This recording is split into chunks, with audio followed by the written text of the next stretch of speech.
चुनाव मतलब जीतेगा भाई जीतेगा, हमारा नेता जीतेगा। लेकिन हार गए तो क्या? अब चुनावी देश भारत में एक बार फिर चुनाव हुए, 3 लोकसभा और 29 विधानसभा की सीटों के लिए। नतीजे भी आ गए। हिमाचल में बीजेपी को झटका, बिहार मध्य प्रदेश में कांग्रेस को फटका और बंगाल में तृणमूल कांग्रेस पर जनता का दिल अटका टाइप मामला हुआ। लेकिन गौर किया जाए तो इन नतीजों में सबके लिए कुछ ना कुछ सीखने को है। पहले नतीजों पर गौर कीजिए।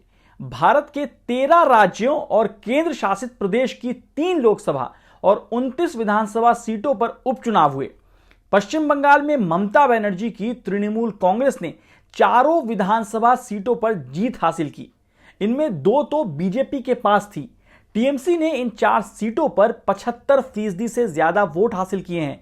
वहीं राजस्थान की दोनों सीट कांग्रेस की झोली में। बिहार में जनता दल यूनाइटेड ने अपने दोनों सीट बचा ली और हिमाचल में कांग्रेस ने बीजेपी का क्लीन स्वीप कर दिया। मतलब तीनों विधानसभा और 1 लोकसभा सीट सब कब्जे में। अब ऐसा नहीं है कि बीजेपी खाली हाथ है। असम और मध्य प्रदेश में बीजेपी की परफॉर्मेंस कांग्रेस पर भारी पड़ी। शिवसेना ने भी महाराष्ट्र के बाहर दादर नागर हवेली में एंट्री की है। अब आते हैं नतीजों से मिल रही सीख पर। सीख नंबर 1, जनता के मुद्दे। सबसे पहले बात बीजेपी की। हरियाणा से लेकर राजस्थान, हिमाचल, बंगाल में बीजेपी उपचुनाव में साफ हो गई।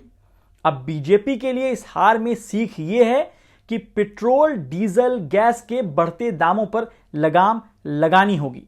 सबके साथ और सबके विकास पर असली फोकस रोजगार, हेल्थ, शिक्षा के बेसिक मुद्दों पर लौटना होगा। कोरोना ने आपकी पोल खोल दी है, शवों की कतारें देश ने देखी हैं। साथ ही यह भी समझना होगा कि भूखे पेट भजन ना होए गोपाला।